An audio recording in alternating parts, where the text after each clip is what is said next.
Buenas tardes, gracias a todos por venir a esta charla de Java, Groovy, Hora de Aventuras. Esta charla lo que pretende ser es una introducción al lenguaje Groovy. Vamos a ver ejemplos de por qué Groovy mola y en algunos casos voy a comparar código Java con código Groovy, cómo se hacen cosas en Java y cómo se hacen cosas en Groovy, y en otros simplemente enseñaré cómo hacer las cosas o qué cosas se pueden hacer con Groovy. No pretendo trolear a Java, ¿vale? Yo he estado allí, he utilizado Java mucho tiempo. Lo voy a intentar, ¿vale? Hay a veces que no te queda más remedio, hay veces que puedes hacer cosas con Groovy que son mucho más fáciles de hacer que con Java. Antes de empezar, una pregunta a todos. ¿Cuántos sois desarrolladores Java? Todos. ¿Alguien ha trabajado con Groovy? 7, 8, vale, perfecto. Pues venga, me presento muy rápido. Yo soy Iván López, Ilomar en Twitter. Llevo usando Groovy Grails como 7 años prácticamente. Ahora trabajo en OCI. OCI es la empresa que está sponsorizando el desarrollo del framework Grails. Soy parte del equipo de Grails ahora. Además, soy el coordinador de Madrid UG, el grupo de usuarios de Groovy de aquí, de la Comunidad de Madrid. Nos reunimos una vez cada mes a hablar sobre Groovy, cualquier herramienta del ecosistema. Tengo aquí unas chapas de Groovy, unas pegatinas de Madrid UG y también unas pegatinas de IntelliJ, porque es sponsor del grupo, así que al final, si queréis, podéis coger alguna. Todas las charlas las grabamos, así que si tenéis información, si tenéis curiosidad sobre cualquier cosa, os podéis ir a la web y podéis verlas, y os animo a que si alguna vez queréis venir, pues podéis venir al grupo. Además también organizo Gritch con Alberto Vilches. Gritch es una de las 2 conferencias de Groovy que hay en Europa, la otra es en Copenhague. En la web tenéis toda la información, la siguiente edición será en el último fin de semana de marzo. Y los principales, si os interesa el ecosistema Groovy, los principales team leaders de los proyectos de Groovy, de Grails, de Gradle, van todos a venir, están ya todos confirmados. Como digo, tenéis más información en la web. Y además soy speaker, me gusta dar charlas en distintas conferencias.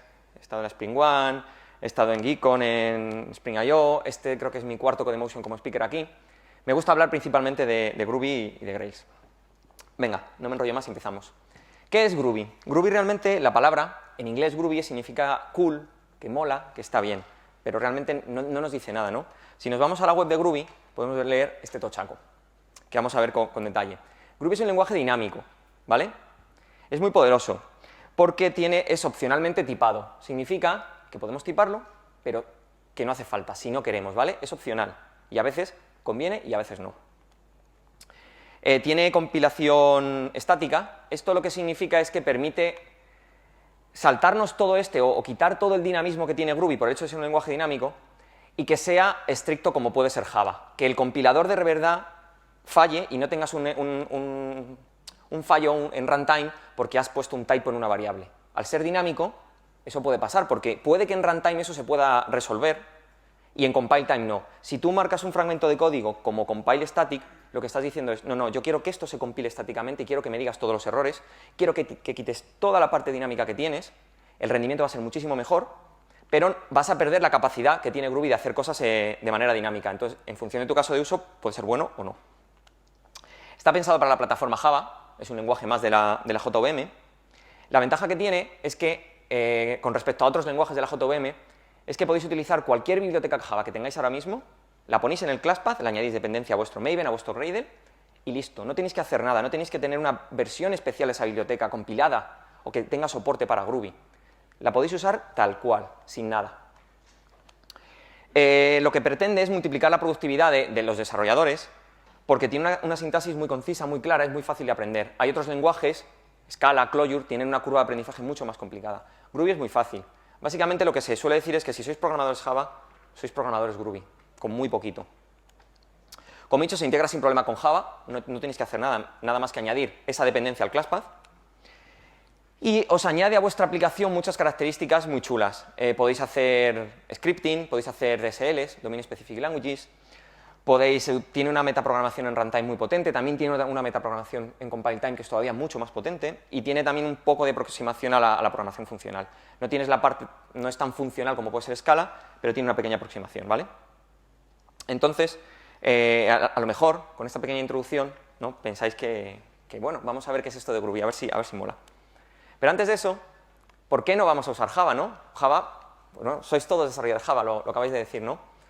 Y es verdad, Java es un lenguaje muy sólido, la plataforma es muy buena, se lleva utilizando muchísimos, muchísimos años. La JVM es brutal. Por eso se están construyendo tantos lenguajes sobre la JVM, porque te da muchísimas cosas que no te tienes que hacer tú cuando te haces un lenguaje nuevo.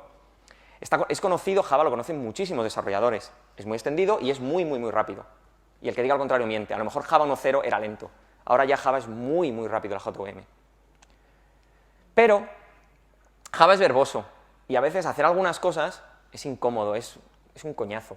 Y Java 8 ha mejorado mucho todo eso, pero aún así hay ciertos problemas o ciertas soluciones que todavía es tedioso hacer con Java. No complicado, sino simplemente un poco rollo. Y Java no es dinámico, que como digo no es malo, simplemente el hecho de tener un lenguaje dinámico permite que puedas resolver a veces un problema de otra forma distinta, que puede ser mucho más fácil, puede ser el código más claro, puede ser más fácil de mantener a futuro. Y con un lenguaje estático a veces es más difícil, ¿vale? Entonces lo que vamos a hacer ahora es, vamos a hacer Java Groovy.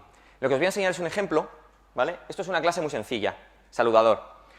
Tenéis un atributo privado, saludo, un getter y un setter, un método público que dice hola, recibe un var de nombres y lo que hace es que construye un mensaje, que veis aquí en este método. Básicamente lo que hace es concatena los nombres por una coma, lo devuelve y al final en el main pues seteamos el saludo que queremos usar y los nombres, ¿vale? Entonces lo que voy a hacer es, durante las siguientes slides voy a convertir este código Java a código Groovy. Son unas cuantas slides y durante cada una de ellas el código siempre va a compilar en Groovy, ¿vale? Entonces, el primer paso que tenéis que hacer si queréis convertir este código Java a código Groovy es renombrarlo. En vez de saludador.java, lo ponéis saludador.groovy. Enhorabuena, ya sois todos desarrolladores Groovy. Tal cual, esto compila, ¿eh?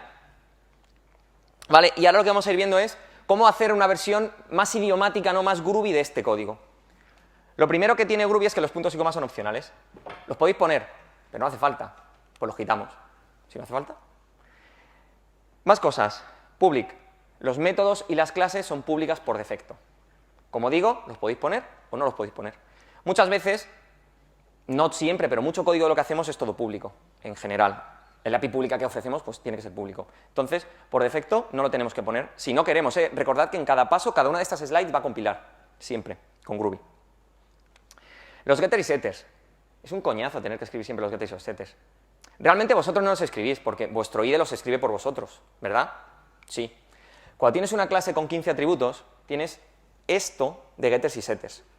Que no hay que escribirlos, perfecto, tú los generas. El problema es cuando en uno de esos getters o esos setters tú estás poniendo algún código para que haga algo concreto. Cuando estás revisando esa clase, vas haciendo scroll con el ratón y ese getter o ese setter que tienes modificado se te va a pasar seguro porque dices, va, getters y setters, haces scroll rápido. Con Groovy no hace falta. Con Groovy los puedes quitar. ¿Veis aquí arriba que ponía private string saludo? Ahora no pone private. Eso no significa que eso no sea private, ¿vale? El compilador, poniendo simplemente string saludo, por defecto lo que va a hacer es generar ese atributo como privado y va a crear el getter y el setter por ti, sin tener lo que poner. Está en bytecode, ¿vale? No es nada dinámico que haga Groovy en runtime. Eso está en bytecode. Si compiláis la clase y la decompiláis, vais a ver ahí que está el getter y el setter. Eso lo que os permite es que de esos 15 atributos que tenéis, esos 30 getter y setters, si solo queréis modificar uno, lo escribís. Solamente uno. Y el compilador, como está viendo que está ahí y que lo habéis escrito vosotros, va a decir, este no lo puedo tocar, yo lo dejo, pero genero el resto. De tal forma que cuando estéis viendo la clase, como solo tenéis un getter modificado, no se os va a escapar porque es el único que hay. Más cosas. Set.saludo. O, perdón, set saludo, hola. Esto también, ¿no? Los getters y los setters. Se puede acceder, en vez de así, así. Parece que estamos accediendo igual directamente a saludo. Tampoco estamos accediendo a saludo. Estamos siempre pasando por el getter y por el setter. Es exactamente lo mismo. Es otra forma de escribir el código. En estos casos a lo mejor no se ve muy claro, pero hay veces que cuando haces get algo, punto get algo, punto get algo, escribirlo así queda mucho más limpio el código. Simplemente recordar que está llamando siempre al getter y al setter. El return es opcional. Cualquier método que no devuelva void, la última línea, Groovy siempre va a hacer un return por vosotros. ¿Vale? A veces eso os puede morder el culo, porque tú tienes algo que te devuelve un string o una cosa, en la última línea pones un print y tienes un error en runtime a lo mejor diciendo que eso no castea string. Probablemente con string no os pase porque como todo al final siempre tiene un método toString, pero con otros tipos os puede pasar. Entonces hay que tener cuidado con los return. Yo soy de la opinión de que el return es bueno ponerlo, excepto que sea una línea. Cuando tengáis un método con una línea, pues el return va implícito, ¿vale? En este caso lo vamos a quitar y luego veréis por qué. Más cositas. system.out.println. Esto lo hacemos mucho para depurar. Es un coñazo tenerlo que escribir.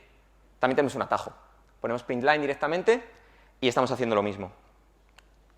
Aquí, ¿qué estamos haciendo aquí? Tenemos un delimitador, tenemos un string builder, vamos iterando los nombres, hacemos el append, cambiamos el delimitador.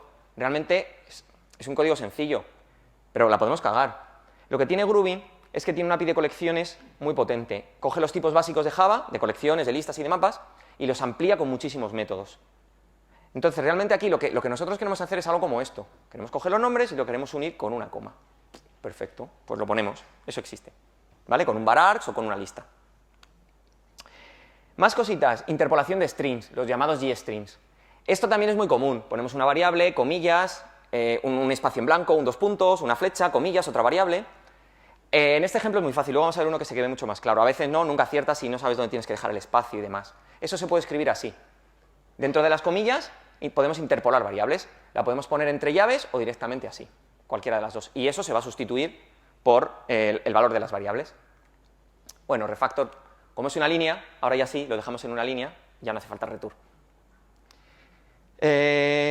Tipado opcional, ¿vale? Aquí siempre está la controversia. Podemos poner los tipos como en Java, pero no es necesario si no queremos. Tenemos def.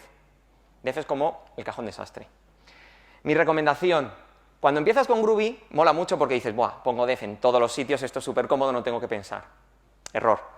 Dentro de 3 meses, tu proyecto no hay quien lo toque, no lo mantienes. Es un infierno porque el IDE no te ayuda, porque va a haber def en todos los sitios. Vas a buscar algo y vas a morir. Está muy bien poner un método A, B, C. Dentro de 3 meses no sabes qué es eso. Así que mi recomendación es, las asignaturas de vuestros métodos, como en Java. ¿Está muy guay no ponerlo? Como en Java. Dentro de 3 meses os lo agradeceréis a vuestro yo del pasado por haberlo hecho bien. Y vuestro IDE os ayudará también en refactors y al buscar código. Named constructors. Esto también es otro patrón muy común. Inicializamos un objeto, hacemos un new y empezamos a llamar a un montón de setters para inicializar algo, ¿vale? Esto se puede hacer así. Groovy por defecto tiene un constructor mapa, ¿vale? Esto es un mapa, realmente. Clave saludo y valor hola. Aquí solo hay uno. Si hubiera 7, pues le pones una coma y pones el resto. Lo que está haciendo por debajo es lo mismo que teníais. Él llama al constructor y luego llama a los setters. Pero así puede quedar más conciso. Y aquí funciona saludo porque está definido aquí arriba, ¿vale? Es exactamente lo mismo. Como veis, la clave del mapa no hace falta ni ponerla entre comillas. ¿Qué más cosas? Los paréntesis. Los paréntesis son opcionales hasta que no lo son. En el 95% de los casos los paréntesis son opcionales. Y no pasa nada, los puedes quitar. Cuando empiezas a programar en Groovy, te vas acostumbrando, a veces los pones, a veces los quitas. Yo hay casos en los que nunca los quito, aunque esté claro, pero por ejemplo yo los println nunca pongo un paréntesis. Siempre lo obvio, porque queda muy claro. En otras veces, para construir un DSL, quitar paréntesis también hace que todo quede como más natural, ¿no? Un lenguaje mucho más fluido que poniendo paréntesis. ¿Qué más cosas podemos hacer? Main, el punto de entrada de cualquier programa Java. Public void main, public static void main. En Groovy no hace falta. Si veis la clase, bueno, ahora mismo termina aquí la clase. Lo que podemos hacer es esto. La clase termina aquí y esto está fuera. Groovy sabe que ese va a ser el punto de entrada de en este caso de este script, y esto lo va a operar en un main por vosotros. No tenéis que ponerlo, no hace falta. ¿Vale? Más cositas, ya estamos terminando. Refactor, ¿por qué? Pues estamos llamando a un método que devuelve una línea, que lo guardamos en una variable y lo imprimimos. Bueno, pues vamos a quitarlo todo y lo ponemos ahí arriba. Total, sigue siendo una línea, ¿no? Y vamos a limpiar todo esto. Esta es la versión más groovy, digamos, la más idiomática del código Java que visteis hace 15 slides, ¿vale? Yo creo que se entiende muy bien. Tienes una variable, tienes un método, los nombres los concatenas, los imprimes y aquí le pasas todo, ¿vale? Esta es la comparación. En Java teníamos 32 líneas, en Groovy tenemos 10, y en Java teníamos 900 caracteres y en Groovy son 231, ¿vale? Esto no quiere decir que tengáis que elegir un lenguaje porque escribís menos líneas con él, ¿vale? Seguro que muchísima gente puede escribir un one-liner en Perl que haga más que esto. Pero como seguro que sabéis, Perl es un lenguaje de write-only. Tú lo escribes, pero luego ya no hay quien mantenga ese código en general, ¿vale?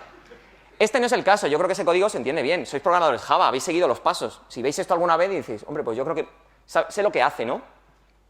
¿Vale? Entonces, escribir código Groovy significa que vais a escribir menos código, que bueno, está bien, pero que sobre todo escribir menos código lo que implica es que tenéis menos código que mantener, eso es bueno, tenéis menos código que testear, tenéis menos código en el que es posible que cometáis bugs.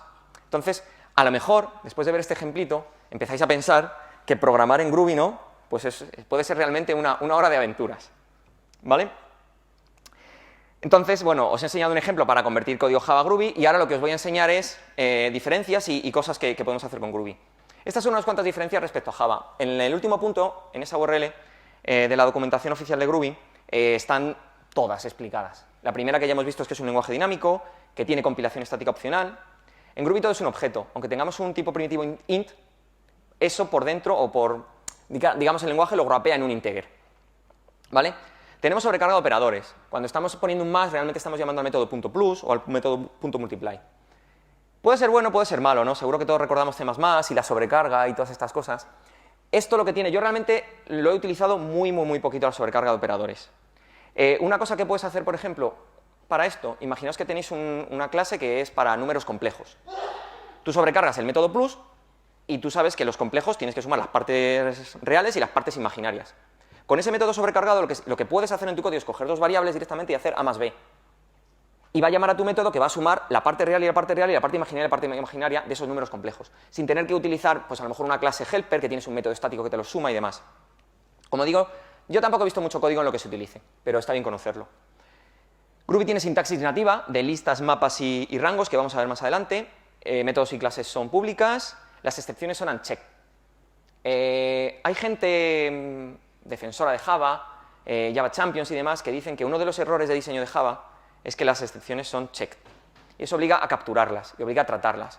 Muchas veces no queremos hacerlo y nos está obligando a, hacemos un try catch y lo dejamos vacío, malo, o hacemos un throws, que se lo coma el de arriba, yo no quiero saber nada. Casi que peor, ¿no? No sé cuál es menos mala de las dos. La ventaja de que sean unchecked es que si no las quieres capturar por algún caso, pues no las capturas. Tampoco digo que no tengáis que capturar excepciones, ¿vale? Digo que a veces no hace falta capturar excepciones, porque te da un poco igual. Vale, getters y setters, que ya hemos visto. Una clase Java, el equivalente a esta clase en Groovy sería esta que hemos visto, ¿vale? Es exactamente igual. Los métodos son privados, los atributos son privados y el compilador va a generar los getters y setters si nosotros no los hemos definido, ¿vale? Named constructors. Yo creo que aquí ahora se ve mejor el ejemplo de antes, ¿no? Ahora estamos pasando nombre Iván, edad 36, tal cual. Aquí estamos llamando al getter, estamos llamando a p.getNombre. Podemos seguir poniéndolo, ¿vale? Y en el de abajo, pues igual, estamos llamando a p.setEdad pasándole 37, es lo mismo. Constructor. Groovy tiene muchas transformaciones AST que ofrece out of the box.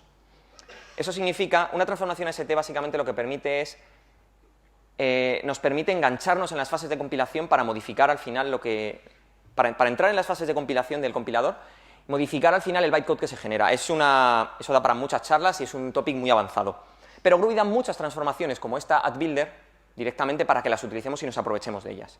Con esta lo que podemos hacer es lo que veis aquí abajo. Es muy común, estamos en el año 2016, tener APIs y tener métodos, ¿no? En nuestra API pública de nuestro código, que sean así como estos chain APIs, ¿no? APIs encadenadas, que tú vas llamando punto algo, y al final haces un build o un punto get y construyes el objeto o devuelves lo que sea. Con esa simplemente anotación builder podemos construir este código. Esa anotación nos va a añadir un método estático builder en el que podemos llamar así. Además, esta anotación tiene muchísimas formas de personalizarse. Puedes decidir que algunos campos quieres que incluya, que otros no. Quieres decir que se puedan llamar setNombre, puedes poner tu propia estrategia de generación. Es una anotación muy potente. Y permite construir esto así, y para algunos ejemplos o para algunos casos de uso, el código queda mucho más limpio haciendo así que haciendo news. Vale, strings y string como hemos visto. Aquí yo creo que se ve mucho mejor, porque aquí ya sabes que la coma, tienes el espacio, al final tú lo que haces es escribir una cadena de texto tal cual y tus variables las pones así, entre llaves. En este caso no haría falta entre llaves porque son simplemente variables. Cuando ponéis user.name sí que tenéis que poner las llaves, ¿vale? Y otra cosa que tiene Groovy, que están hablando que a ver si la incluyen en Java, yo creo que ya para Java 9, aunque se haya vuelto a retrasar, no van a llegar, a ver si para Java 10, son los multiline strings. Abréis 3 comillas y podéis poner lo que queráis, con saltos de línea, no tenéis que cerrar las comillas, poner un salto de línea, poner un más, ir a la línea de abajo y demás. Con 3 comillas eso va todo en múltiples líneas, ¿vale? System.out.println 2.00 -1,1. ¿Alguien sabría decirme cuánto da eso cuando lo ejecutemos? Mejor dicho, ¿cuánto debería dar esto? Es trampa. Esto da 0,899999. Es un poco... ¿Vale? 3 entre 2. ¿Cuánto da esto? Sí, exacto, esto da 1. Y es otra vez como, ¿por qué da 1? ¿Vale? En Groovy eso no pasa, porque Groovy utiliza Big Decimal por defecto. Entonces, el primer caso da 0,9, como todo el mundo esperaría, y el segundo da 1,5. ¿Por qué Java no daba igual?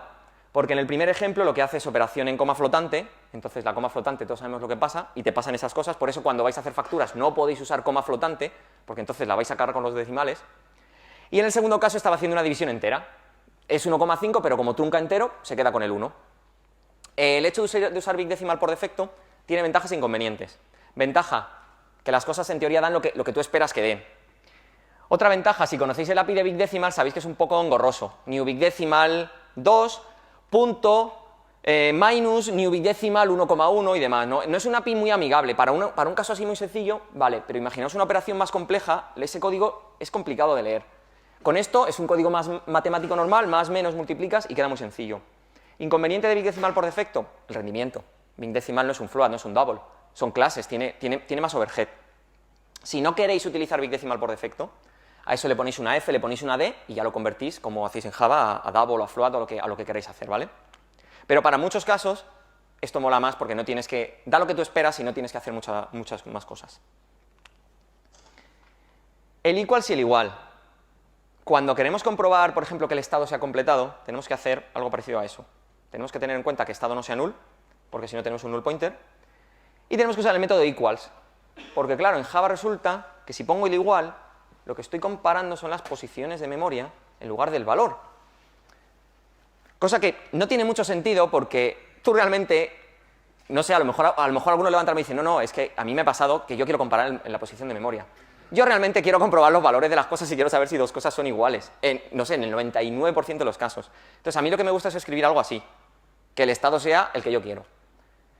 Aquí no tengo null pointer, porque si estado es null, pues null no va a ser igual a completado, y no tengo que pensar que si estoy comparando la posición de memoria. No, yo es que quiero comparar el valor, que es lo que siempre solemos hacer. ¿Vale? Como veis, el código queda mucho más conciso. Con listas, tenemos la sintaxis esta entre corchetes, ponemos los valores. A la izquierda he puesto def, podría haber puesto list en este caso string, y la implementación por defecto que tiene Groovy es un ArrayList.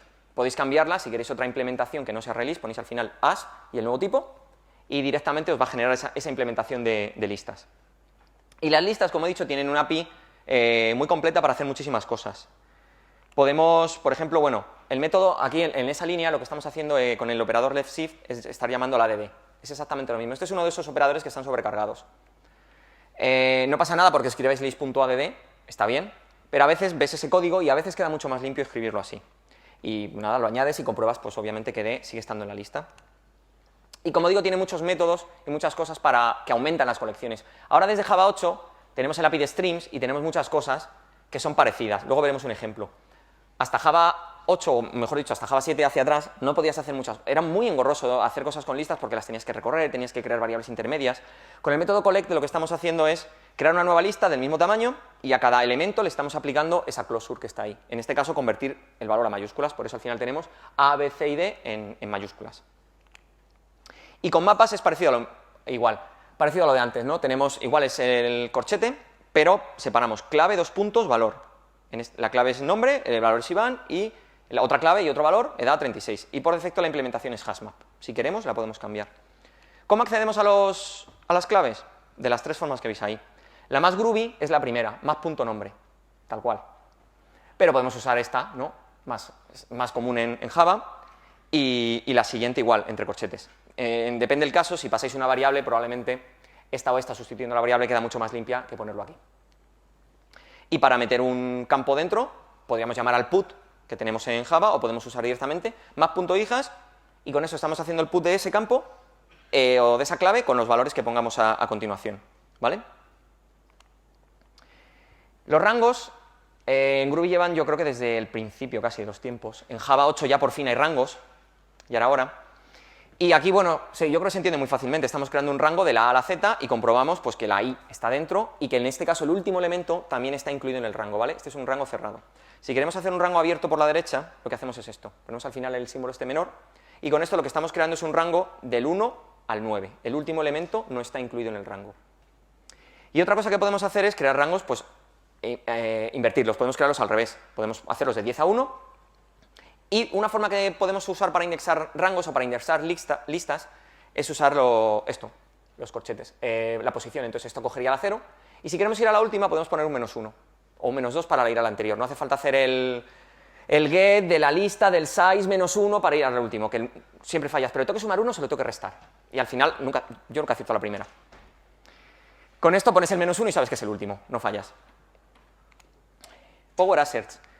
Esto es una cosa que se hizo en Spock, el framework de testing basado en Groovy, que moló tanto que la metieron en el core de Groovy.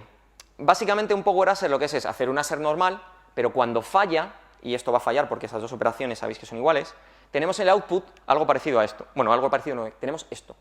Tenemos todo lo que vale cada variable y cada paso y cada operación de ese output. Este ejemplo es más sencillo. Si tenemos imaginemos una estructura de datos con un usuario, con el nombre, cogemos algo, ¿no? Vamos encadenando distintas llamadas, vamos a ir viendo todos los pasos de cada variable. Como digo, se desarrolló en Spock porque cuando falla un test, está guay saber por qué ha fallado y ver todos los pasos intermedios. No tienes que depurar un test, no tienes que poner print lines en todo el sitio para ver qué valor tiene cada variable. Directamente en el fallo del test ya tienes el resultado y dices, ah, vale, claro, es que son iguales. 45 es igual a 45, me he confundido. La Groovy Truth. Esto es muy importante en Groovy, significa qué cosas son verdad y qué cosas son true y qué cosas son false. Todo esto que veis aquí arriba, null, una cadena de texto vacía, una lista vacía, un mapa vacío y el número 0, todo eso es falso.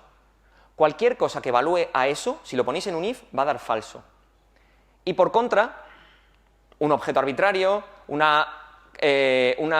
string de longitud mayor que 0, una lista que tenga algún elemento, un mapa que tenga algún elemento y un número que no sea 0, esto va a dar true. Esta Groovy Truth, como he dicho, es muy importante porque esto permite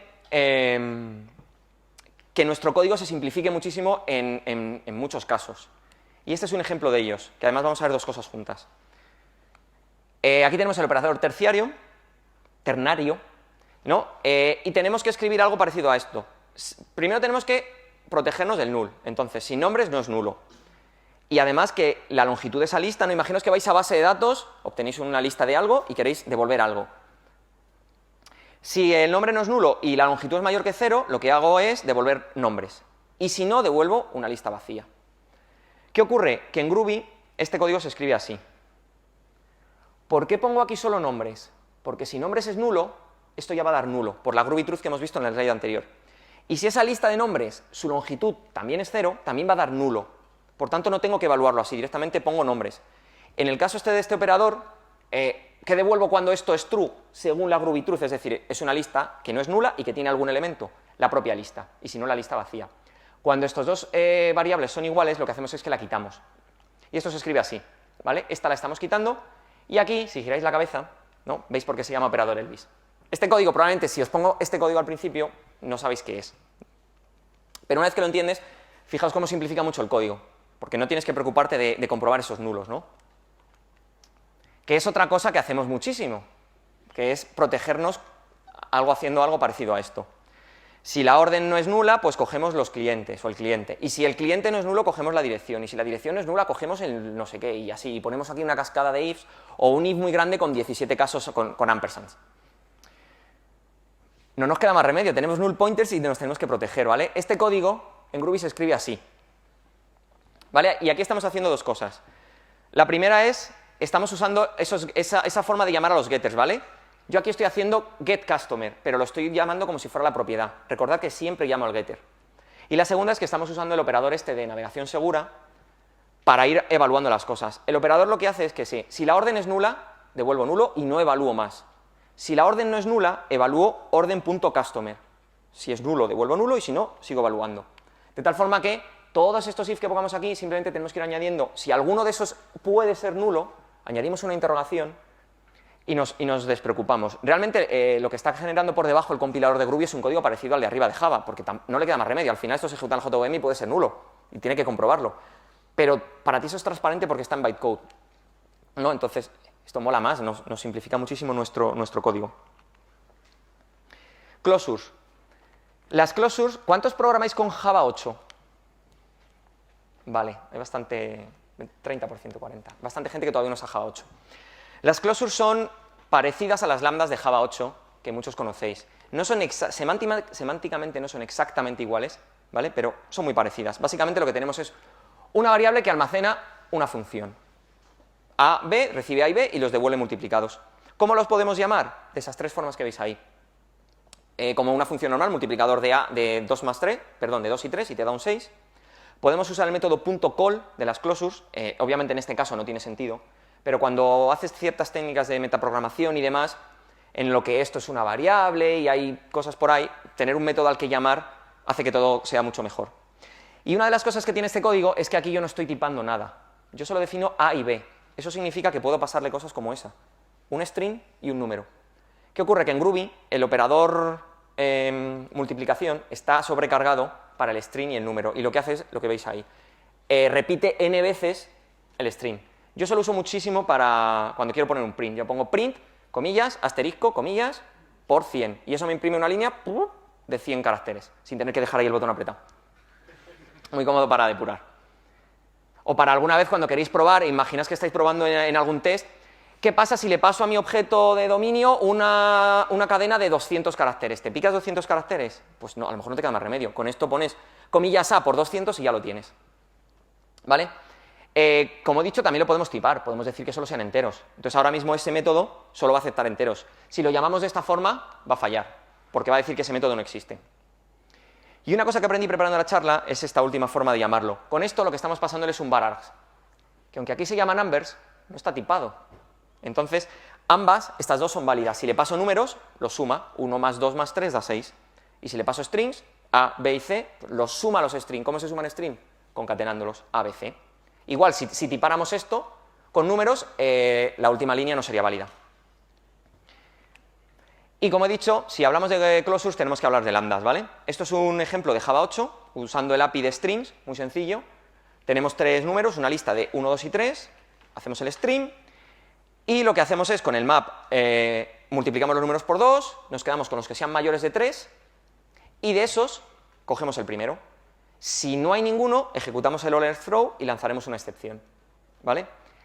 Como he dicho, en Groovy tenemos closures que son muy parecidas a las lambdas y la regla es que en cualquier código o cualquier biblioteca o cualquier método Java que acepte una lambda, vosotros le podéis pasar una closure, tal cual. ¿Eso qué significa? Que esto lo podéis escribir así.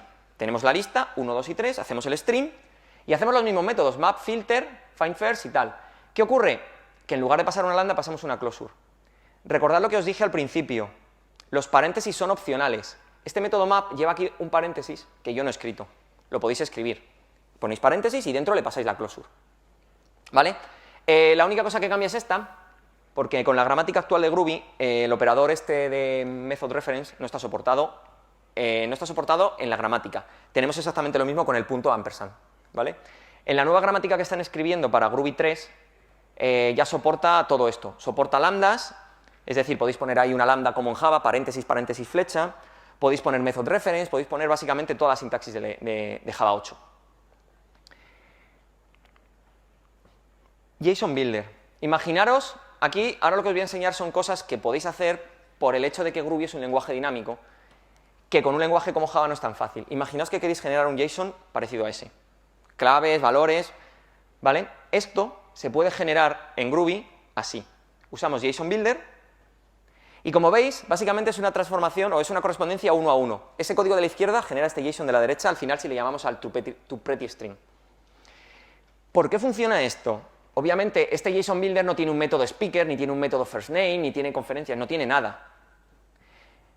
Aquí lo que el builder lo que se está aprovechando es de ese dinamismo de Groovy que nos permite resolver esto en tiempo de ejecución, ¿vale? Este código está aprovechando todo el runtime dinámico que tiene Groovy.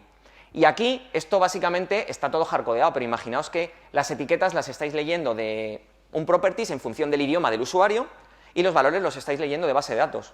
Con un cachito de código muy pequeño estáis sacando un dump de una tabla de base de datos en JSON con las etiquetas en el nombre en el idioma de vuestro usuario, por ejemplo. Y la equivalencia es 1 a 1, muy, muy fácil de leer este código. No tenéis que utilizar ninguna biblioteca especial para hacerlo, que además el código queda más sucio. Directamente el JSON Builder está en Groovy. Y lo siento, pero tenemos que hablar del parseo de Java, de XMLs en Java, ¿vale? Esto es lo que me pasaría a mí si hoy, en el año 2016, casi 2017, me dicen, Iván, te tienes que parsear un XML en Java. Es como si me hacen esto o esto. ¿Vale? Yo no sé cuántos habéis parseado XMLs en Java, seguro que muchos. Y hay bibliotecas y se puede hacer, ¿vale? No estoy diciendo que no se pueda hacer, simplemente que es un infierno, es un dolor hacer esto, ¿vale? Para este ejemplo, lo que he elegido es una API JSON. No he elegido una API XML porque, como digo, estamos ya casi en el año 2017 y es muy difícil encontrar una API XML. Todo el mundo utiliza API JSONs. Pero el ejemplo que os voy a enseñar aplicaría, el código es prácticamente el mismo si el API fuera XML en lugar de JSON. Este es el API de Open Weather Map, en el que tú le pasas una ciudad, Madrid, y te devuelve información meteorológica, ¿vale? Entonces, de este JSON que tenemos, lo que queremos extraer es lo que tengo aquí. Queremos quedarnos con la descripción del tiempo, ¿vale? Esto es una lista en un JSON, entonces aquí puede haber en elementos, queremos saber la temperatura que hace en Madrid y queremos confirmar que realmente estamos en Madrid, España. Porque a veces pones una ciudad y te sale otro país y dices, ah, pues esta justo no es la que yo estoy buscando, ¿vale? Entonces lo que voy a hacer es, voy a guardar eso ahí arriba para que lo veáis y para tenerlo de referencia para ver cómo podemos extraer de ese JSON esa información. Lo que vamos a hacer es esto, vamos a utilizar el JSON Slarper de Groovy. Si la API fuera XML, usaríamos el XML Slarper y el API es muy similar. Lo que hacemos es que tenemos nuestra URL en un string y tenemos un método de estos que añade Groovy tu URL. Esto va a devolver un objeto URL y al parser le decimos, por favor, parseate esa URL. ¿Qué está haciendo esto por debajo? El JSON Slarper. Se está conectando ese endpoint, abre la conexión, se baja el JSON, se lo trae, parsea ese JSON y nos devuelve en response un objeto JSON parseado. ¿Qué significa que esté parseado? Que podemos hacer esto. ¿Cómo extraemos el weather? Pues en la respuesta, weather es una lista, ¿vale? Entonces, como es una lista, vamos a iterarla. Y de cada elemento de la lista sacamos la descripción y lo unimos por comas. Aquí lo que pasa es que solo hay uno. ¿Cómo sacamos el país? Pues sys.country. Pues response sys.country. ¿Cómo sacamos la temperatura? Main.temp y el nombre, ¿vale? Obviamente, igual que antes, todos estos métodos, weather, sys, main, no están en el response. Están en el objeto JSON parseado. ¿Por qué funciona? Porque aquí estamos haciendo uso de nuevo de todo el dinamismo que tiene Groovy. Y si lo imprimimos, pues hará lo que esperáis que haga, ¿vale? Fijaos cuántas líneas de código hay. 8 líneas de código y 4 son de extraer cosas de una variable. Hemos parseado un JSON, eso, en 3 líneas de código, muy, muy fácil. Y con XML, XML Slarper y a tirar. Más cositas. La lectura de un fichero de texto. Esta es la forma en la que estoy haciendo trampa en esta slide, ¿vale? Esta es la forma en la que se lee un fichero en Java 7. En Java 6 es todavía peor. Y en Java 8 es más fácil, ¿vale? Entonces me he quedado entre medias. Esto, mi compañero Miguel lo llama cariñosamente truño del infierno. Porque es una mierda. Nadie se acuerda cómo se lee un fichero. Siempre te tienes que ir a Stack Overflow para ver cómo leer un fichero de texto. Porque yo lo único que quiero es leer el fichero foo e imprimirlo por pantalla, ¿vale? A ver, si algunos os acordáis de esto, hostia, enhorabuena. Yo no me puedo acordar. Y como digo, en Java 6 es todavía mucho peor. Este código en Groovy se escribe así. New file, ¿qué archivo? Pues footxt.txt. Y esto hace lo mismo que está haciendo ese código de arriba. De esto yo sí me acuerdo. De lo de arriba me cuesta un poquillo más, ¿vale? Entonces, ves esto y dices, Dios, me tiembla el párpado porque ha habido tantas veces que he usado lo otro, que no lo he usado, lo he copiado y lo he pegado porque no me lo sé. Y es todavía esto mucho peor. Fijaos el tamaño de la... No quiero que leáis el código, ¿vale? Fijar el tamaño de la fuente para que me entrase en la slide. Es leer una URL. Estoy haciendo lo mismo que antes. Yo solo quiero leer una URL e imprimirla. Me quiero ir a google.com y quiero imprimir lo que tenga google.com, el HTML, ¿vale? Ojo, es que no lo leo. Buffer reader, input stream reader, capture on valformed URL exception, union exception. Es imposible que nadie sea capaz de acordarse de esto. Esto, de nuevo, en Groovy se escribe así. Ponemos la URL... El método toURL está añadido a los strings y otra vez el .text. Y el código de arriba y el código de abajo imprimen exactamente lo mismo, que es el contenido el HTML de la web de la URL que hemos puesto ahí arriba. Entonces, a veces es como, vale, pero ¿por qué hacemos estas cosas así, no? Vale, 5 minutos. Todos estos métodos están en el GDK, ¿no? En el Groovy JDK. Son un montón de métodos y de utilidades y de tipos que añade Groovy sobre el JDK estándar. Tenéis toda la lista en esa URL, hay muchísimos, hay más de 400, 500. Y se pueden hacer muchísimas cosas de una manera muy fácil. Ya nos los da el lenguaje, no tenemos que utilizar ni bibliotecas externas, ni picárnoslos a mano, ni ir hasta Overflow. ¿Vale? Y ya para terminar este apartado os voy a enseñar unas cosas más adicionales que se pueden hacer con Groovy. Vamos a ver un ejemplo muy sencillo de un DSL. Este sería un código muy fácil para mandar un mail. Creamos una instancia, pues seteamos el to, a quién se lo queremos mandar, el asunto, el cuerpo y demás. Este código se entiende, ¿vale? Se puede construir un poquito mejor. Si usásemos estos, una API chain de estos, pues bueno, podríamos quitar el mailer. Un poquito más limpito, ¿no? Pero todavía termina de ser un poco feo. A mí lo que me gustaría es escribir es esto así. Este código de aquí arriba mi madre lo entiende. Al anterior le cuesta más. Esto es un DSL, esto es un ejemplo muy, muy, muy sencillo de un DSL, ¿vale? Aquí es donde tiene vital importancia el no tener que poner paréntesis, ¿vale? ¿Por qué? Este sería el DSL que escribe el usuario para mandar un mail. Y esta sería la implementación que nosotros hacemos. ¿Cómo funciona esto? Realmente aquí recordad que van paréntesis. El método to que recibe un varargs, porque recibimos varios strings. El subject y el body que reciben, pues un string. Y el método headers, clave, valor. Esto se parece a un mapa. En mi implementación simplemente lo imprimo por pantalla. Y ahora lo que vamos a hacer es poner un método que enganche el DSL con esta implementación que hemos hecho, ¿no? Porque esto así no funciona. Y el método básicamente es esto, que es el mail. ¿Qué pasa? Que este mail, aquí también van dos paréntesis que no he puesto. ¿Y qué recibe? Una closure, ¿vale?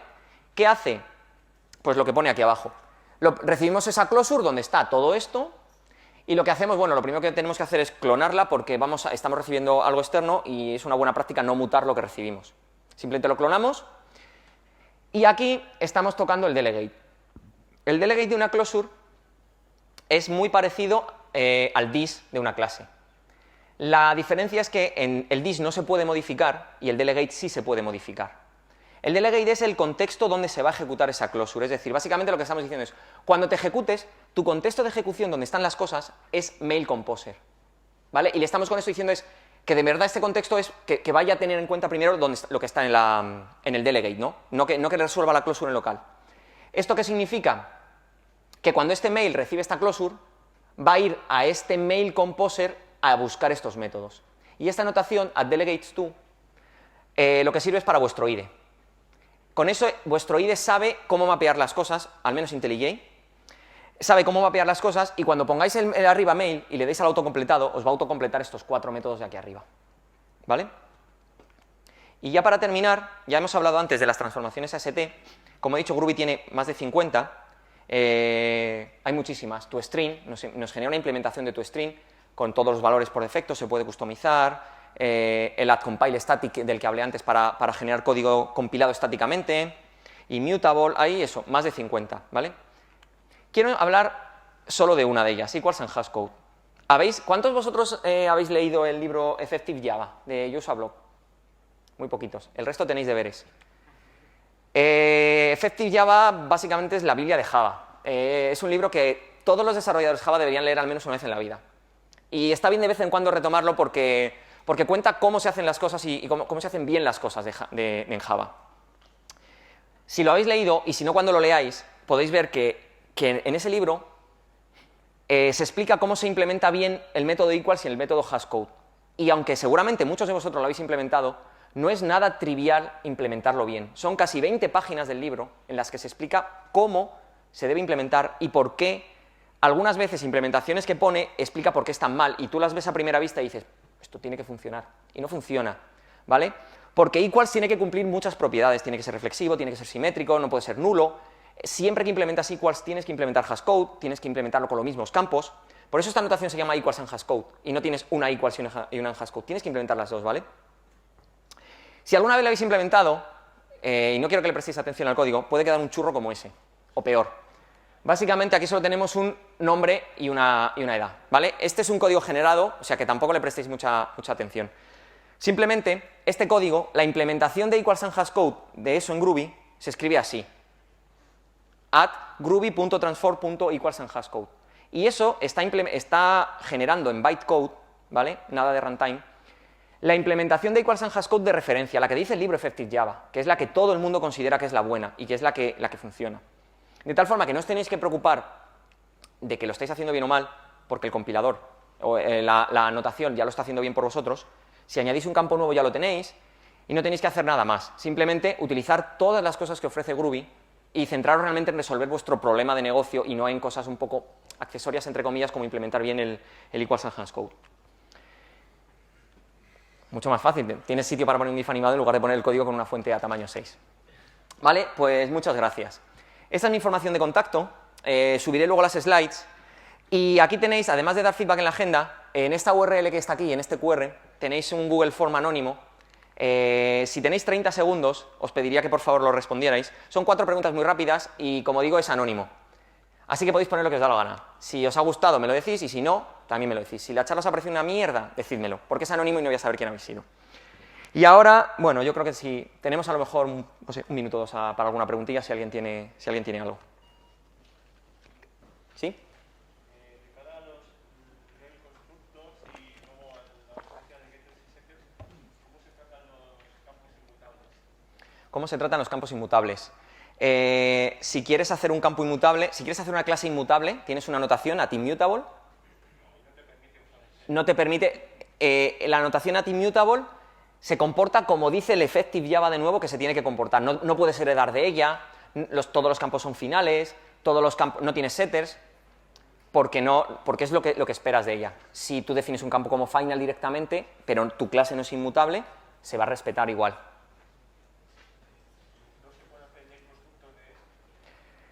No se puede hacer. No, porque por debajo estás llamando al set. ¿Sí? Ya sé que introducción no se debería y tal, pero a veces no te queda otra. A la hora de usar Reflection, ¿qué soporte ofrece? A la hora de usar Reflection, muy buena pregunta. Puedes hacer el Reflection de Java, que como todos sabemos es un infierno, y tienes métodos y puedes hacer Reflection de una forma muchísimo más fácil. No tengo ninguna slide de eso, porque no es tan directo. Pero todos estos métodos que añade Groovy en el JDK estándar, añade bastantes para lidiar con Reflection de una manera mucho más amigable para el desarrollador. Y hay muchas bibliotecas que usan Reflection, o sea que tampoco es. A veces no te queda más remedio. ¿Pero eso se puede evitar? Sí, claro. ¿Alguna pregunta más? Pues nada, muchas gracias a todos.